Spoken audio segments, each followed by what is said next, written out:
She left me while I was still fixing the house we planned to grow old in. I remember the exact moment. I was crouched under the sink, twisting a rusty valve, elbow deep in pipe grime. Water kept dripping. I was talking to her from the kitchen floor, asking if she wanted to pick out new tiles for the backsplash, something modern, maybe blue-gray. She didn't answer right away. I thought she was just distracted. Then I heard the zipper, her suitcase. I stood up slowly, hands wet, shirt damp with sweat and sink water. Jenna stood by the door, coat on, bags packed, lips pressed together like she'd rehearsed this 100 times in her head. She didn't cry, she didn't yell, she just said it. Calm, like she was announcing the weather. I've met someone who understands where I want to go in life. His name was Victor, real estate mogul, owns a yacht, lives in a glass apartment with a skyline view. She told me all this while my hands still smelled like copper pipe. I didn't ask questions, didn't beg, just nodded like I understood her, like I agreed that she outgrew the man with calloused hands and a leaky faucet. My name's Michael. I'm 38. I run a small renovation company in a quiet town where people still wave from their porches. I fix things. That's what I do. Houses, fences, broken drawer hinges. I've built kitchens with love and roofs with prayer. But I couldn't fix this. When Jenna walked out that afternoon, the sky had just started to rain.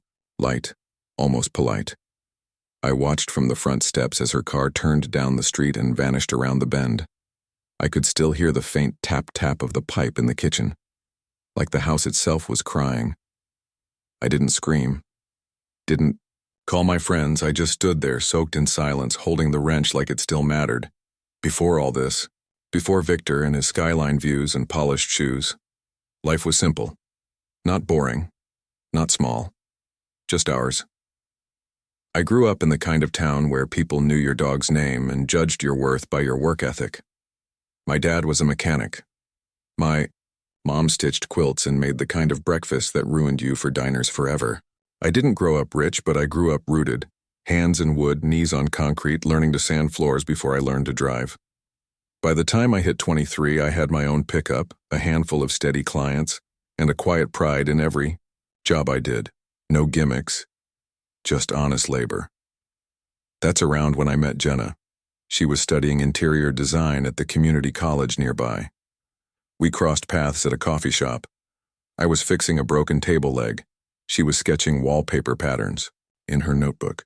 She had this spark, not loud but alive, like she saw things others didn't. Color, space, possibility. Where I saw walls and beams, she saw light and stories. We clicked fast. We joked that we were the perfect duo. She dreamed it. I built it. And for a while, that was enough. We spent weekends driving around looking for rundown homes to flip. She'd walk through with a notebook and a vision. I'd take measurements and say, yeah, I can do that. Our first real project was a little 2-bedroom with rotting floorboards and a wild garden. We made it ours, painted every wall by hand. I ate pizza on the floor the night we moved in, surrounded by dust and laughter. We got married in the backyard the following spring. Small crowd. String lights. She wore flats because the grass was wet. I remember thinking, this is it. This is the dream. Years passed like chapters, fast but full. My business grew modestly, word of mouth, repeat clients, nothing fancy, just steady. Jenna, meanwhile, started rising. She got featured in a local design magazine, then started getting invites to expos in the city. Her world expanded. New ideas, bigger ambitions, flashier clients. I was proud of her. Genuinely. I told her to chase it all. But something shifted. Slowly, like the way seasons change before you notice the leaves. She started talking about the city more often. About how limited the local scene was. How she wanted more reach, more recognition. I didn't blame her. I just thought, we'll adjust. We always have. I offered to renovate a studio space for her downtown. She said she didn't want me to work overtime. I offered to hire a small team so I could manage more projects. She told me not to worry about it. It wasn't cold. Not yet. Just distant. like she was halfway out the door in her mind even when her body was still beside me. I brushed it off, told myself it was just a phase, that people evolve, and marriage means adapting. I worked harder, took weekend jobs, paid off her student debt, skipped holidays with my buddies to meet deadlines so she could focus on networking. We stopped taking those long drives, stopped laughing over spilled paint. She started dressing different, city sleek, the boots, the scarves, the lipstick with names like Empire Red. I noticed. I just didn't say anything. I didn't want to be the guy who held her back. I thought love meant letting someone become who they're meant to be, even if it means standing still while they walk ahead. Looking back, I realize I mistook silence for strength. I thought sacrificing was loving. I thought giving space was a support. What she saw was someone stuck. The night I truly felt it, the real shift, was during a dinner at a rooftop bar. She was glowing under the string lights, talking to a designer from LA, laughing at jokes I didn't get. I reached for her hand under the table. She didn't pull away, but she didn't squeeze back either. Just kept talking. And I realized I was becoming part of her background, like the muted wallpaper she used to cover when something didn't quite fit her style anymore. Still, I stayed because I believed in us. Or maybe I believed in the version of us that used to be. It's strange how love makes you blind and loyalty makes you mute, and I was both. The first time I heard his name, it came out like a casual aside. Victor. Says the layout we're using feels outdated. We were reviewing mock-ups for a client's remodel, something we used to do together over coffee at the dining table. Now it was on a tablet across the kitchen island, her tone brisk, like she was relaying advice from a mentor. I nodded, didn't ask questions, didn't show my bruised pride. A week later, Victor thinks I should pitch this to a bigger firm. And another time, Victor said I've got a real eye for modern luxury. He thinks I'm underutilized here. Each mention was like a knock that didn't quite hurt, just unsettled. I knew the tone, admiration wrapped in professional distance. And I knew Jenna. When she admired something, it didn't stay distant for long. I met him once. It was at an industry mixer in the city, one of those sleek hotel lounges with dim lights, polished marble, and too many people who wore ambition, like cologne. Jenna insisted I come, said it would be good to network. Victor introduced himself like he already knew me, extended his hand with a smooth smile, his watch catching the light. Designer suit, fresh haircut. That calm, polished voice you hear from people who are used to getting what they want. "Ah, the craftsman," he said, shaking my hand. "Love your rustic builds. There's a charm in simplicity, you know." I nodded, said nothing. The way he said charm felt like a pat on the head, like I was a quaint footnote in a much glossier story. That night, Jenna barely spoke on the drive home. She scrolled through her phone while I drove in silence. After that, things started unraveling faster. She stopped coming with me to job sites, said she was focusing on a different tier of clients now. Her schedule became packed. Late meetings, city lunches, design collaborations. Sometimes she'd walk in near midnight, smelling like new perfume and city air. I asked once softly, "You okay?" She nodded, didn't meet my eyes. "Just tired, you know how it is." But I didn't. Not really.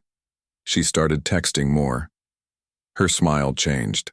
Not big and goofy like before, but smaller, secretive, like something lit her up from the inside. And it wasn't me anymore. At dinner, she'd barely eat. Her phone buzzed more than her fork moved. I tried making conversation, but she'd respond with distracted hums or ask if we could talk later. There was always a call to prep for, a mood board to finalize, a life unfolding in front of me without me. One night, she didn't come home at all. No call, no message, nothing. She walked in at 12:42 a.m., heels in one hand, makeup smudged. "Where were you?" I asked. Calm. not accusing, just needing to know. She paused. With Victor, dinner ran late. No apology, no explanation, like I didn't deserve one. I didn't yell, didn't press, just stood there, in the doorway, feeling the walls move, in around me. That's when I knew. Not the specifics, not the timeline, just enough. The betrayal wasn't loud.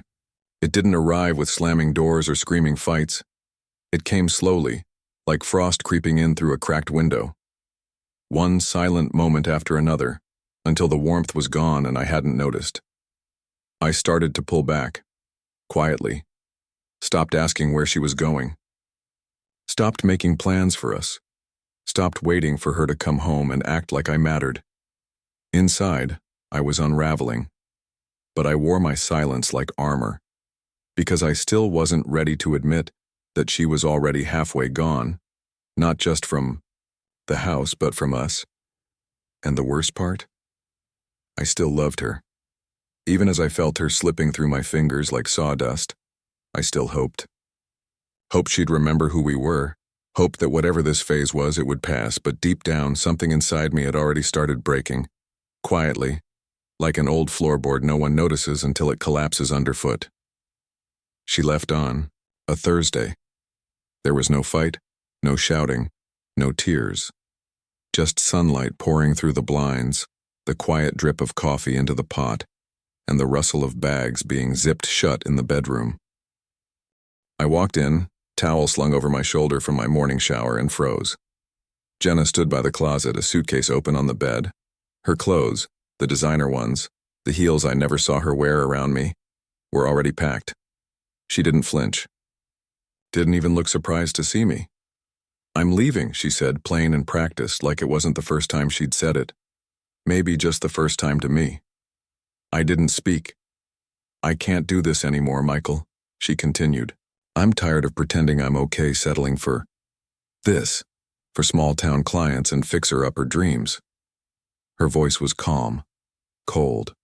She looked around the room like it belonged to a stranger.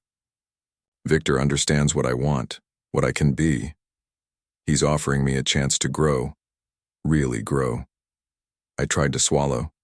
The words stuck in my throat like gravel. I thought I'd scream, thought I'd break something, but I didn't. I just stood there, still as the paint on our bedroom walls, the color we once chose together, laughing with rollers in hand. She walked out with nothing more than that suitcase and a designer handbag. And a car, not her own, waited for her in the driveway. Sleek, black, polished.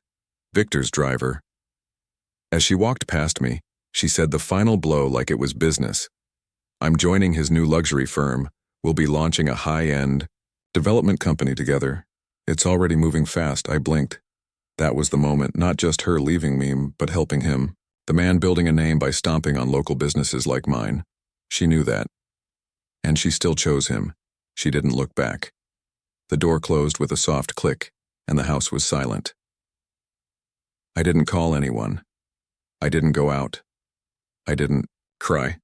I just moved through the next few days like a ghost in my own home. The sink dripped. The bed stayed cold. Her mug, the one with the gold rim, still sat in the dish rack. I made dinner for one, ate half, threw the rest away. Nights were the worst. The silence felt louder than any argument. Every sound reminded me of her absence. The creak of the hallway floor, the hum of the fridge, the echo of my own breathing. One night, I pulled out an old photo album, our early days. Her in overalls covered in paint. Us smiling on the porch of our first flip. Her eyes used to light up around me. I paused at a picture.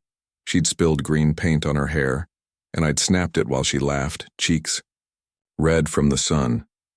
I stared at it for a long time. Then I deleted it from my phone, quietly, like I was burying something. But in that quiet, something stirred, not rage, not grief, resolve. If I couldn't have her, I could still have something else, my dignity, my peace, and maybe, just maybe, the very thing she'd left me for. Not her, but him. The night after I deleted that photo, I sat in the garage, lights off, silence all around me, and I just thought, not about her, not even about the pain. I thought about him. Victor, the man with the yacht, the skyline apartment, the smooth voice and shallow roots. He didn't build. He leveraged. He didn't care about the craft, only the profit. And now he was expanding into my territory, bringing Jenna with him, parading his firm across the city like a new empire. But empires built fast often crack at the base. I started paying attention, quietly. I followed his firm's projects online, looked through permits, read up on delays, contractor complaints, budgeting errors. There was a pattern. Victor underbid to win big contracts. Impressive up front, disastrous in execution. He cut corners, treated subcontractors like disposable tools. But the surface? Polished, like glass over rot. I knew the cracks. I could see them like I saw bad framing behind a pretty wall. So I got to work. First, I called up Peter, an old contact from my early days. He ran a logistics team, managed materials for half the county's suppliers. Then there was Layla, finance whiz, now running her own accounting firm. Both owed me favors. Real ones. Jobs I did under cost. Weekends I gave up to help them get on their feet. I didn't ask for charity. I pitched a vision. A boutique renovation and development firm. Sustainable, high quality, transparent. Focused on trust, not flash. They signed on. I rebranded. New name. New logo. New website. I invested in better equipment. Took night classes in business strategy and project bidding. I didn't want to match Victor's gloss. I wanted to outperform him with substance. Money was tight. So I reached out to Mrs. Talbot, an elderly client I had once renovated a bathroom for pro bono when no one else would help her. She had recently inherited a sizable estate. She listened, smiled, and wrote a check. My husband always said you were the only man who ever fixed something and left it better than he found it, she said. With funding in place, I went after mid-tier commercial bids, slowly, strategically. I didn't flash credentials, I let my past work speak. Word spread. Trust mattered. One project led to another. Then came the big one, a historical building restoration in the heart of downtown. High visibility. Competitive bids. Victor was eyeing it. Hard. I underbid, but not recklessly. I included a full transparency clause, local hiring incentives, and sustainability bonuses. The committee liked it. I won. Victor called me 3 days later. You're playing with the big boys now, he said, voice smooth but sharp. I've always been a builder, I replied. Just needed a better view. He tried intimidation, implied that permits might suddenly get stuck, that I was out of my league, but I wasn't alone anymore. When a surprise inspection popped up, one clearly sent by a biased city contact, I welcomed it, had every document ready, even filmed the interaction. When they tried to delay approval, I submitted a formal complaint. Layla made sure the legal side held strong. Peter ensured supply chains flowed without a hitch. I didn't stoop to Victor's level, I just stayed calm, smart, focused. There was one night I almost broke, when I overheard 2 developers laughing, calling me the wrench guy trying to dress up in a suit. I went home, sat in the dark, heart heavy. Then I opened an old box, blueprints from my earliest projects. I saw my handwriting, my sketches. I remembered the joy of building something from nothing, and I knew this wasn't about proving anyone wrong. It was about remembering who I was even after she forgot. Jenna's face was in magazines now, poised next to Victor's, her smile wide, her title fancy. But every time I saw it, it stung less.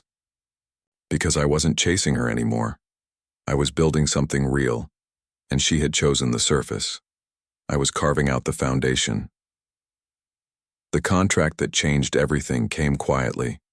No headlines, no red carpet, just an email with the subject, Sustainable living proposal accepted. It was a massive urban development project, a sustainable housing community sponsored by the city. Green materials, affordable units, modern design, high visibility. Victor's firm had been the frontrunner. Everyone expected him to win, including him, but his proposal was bloated, flashy, and impractical. Mine? Practical, transparent, grounded, like the homes I used to build with Jenna, except now, sharper, smarter, more evolved. I had put everything into it, and the committee saw that. I got the contract. The moment I read the email, I didn't cheer, didn't fist pump. I just closed my laptop, leaned back, and breathed. For the first time in months, maybe years, I felt air fill every inch of my chest. 3 days later, the fallout began. Victor's investors pulled back. Rumors started swirling about delayed payments to contractors. Then the news broke. An audit had been triggered by anonymous complaints and suspicious paperwork, improper contractor agreements, late permit filings, overpromising, underperforming. None of it came from me. But I had been watching every mistake, every shortcut. All I had to do was stay steady, focused. One by one, his contract stalled. His firm, once unstoppable, started unraveling, quietly like dry rot beneath a polished floor. Then, Jenna called. Once. I let it ring. Then again. I turned the phone over and stared at the screen. Her name still made my stomach clench. Not with love, not even with anger, just a memory of who I used to be. I didn't answer. She sent a message. Can we talk? I didn't realize how far things had gone. I didn't reply. The next week, I saw her at an industry event. I was hosting a booth for my firm, now fully staffed, fully booked. The setup was clean, professional. There was a line of interested clients waiting to speak to us. She walked by alone. Her posture wasn't the same. The confidence was dimmed.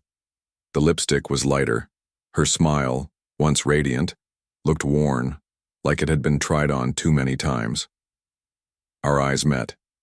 She opened, her mouth slightly, maybe to say something. I just nodded. Soft, respectful, final. She lowered her gaze and kept walking. Victor? Word is the yacht got sold. The firm dissolved within the quarter. No lawsuits, no headlines, just silence. The kind of fall that doesn't explode. It sinks. And me? I didn't gloat. Didn't post success stories or passive-aggressive quotes. I just kept building, hired a few apprentices, reinvested into local jobs, gave work to contractors Victor had once ghosted. The city knew who I was now. Not the guy fixing faucets. Not just the guy who got left, but the builder who didn't flinch. I carved out space in a world that said I couldn't, and I did it with patience, skill, and quiet resolve. There was no victory dance, only peace. It's quiet now. Most mornings, I wake up before the sun rises. The world feels softer then, slower.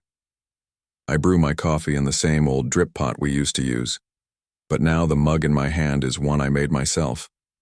Pottery class at the rec center. Nothing fancy, but it fits in. My hand just right. That means something to me now, things that fit, things that last. The house I live in, I built it. Every nail, every beam. It's not huge, not modern in the flashy sense, but it breathes with warmth, natural wood, open windows, light that spills across the floor like a silent hymn. I don't think about Jenna much anymore. When I do, it's like remembering someone from another life, someone I once loved deeply, someone who left, not just me, but the version of herself that once dreamed in paint chips and blueprint sketches. There's no hate left, just a kind of gratitude. She showed me who I wasn't, and in the silence she left behind, I found who I really am. Sometimes I wonder what she saw in Victor, or maybe I wonder why I wasn't enough. But then I look around, at this home, this business, the people who trust me, and I realize it was never about being enough for her. It was about being true to me. Last week I found an old business card in a drawer, Victor's firm, back when it was riding high. The edges were worn, the ink faded. I held it for a moment, then walked outside to the fire pit. I didn't say anything, just lit a match and watched the flames curl around the paper, reducing it to ash. No bitterness, just release. The smoke rose quietly into the sky. No drama, just closure. Now I sit on the porch most evenings, coffee in one hand, sketchpad in the other. I still dream. Not of yachts or towers, but of gardens, community spaces, homes with heart. They took a part of me when they left. But they also made space for something better to grow. You can lose love. You can lose pride.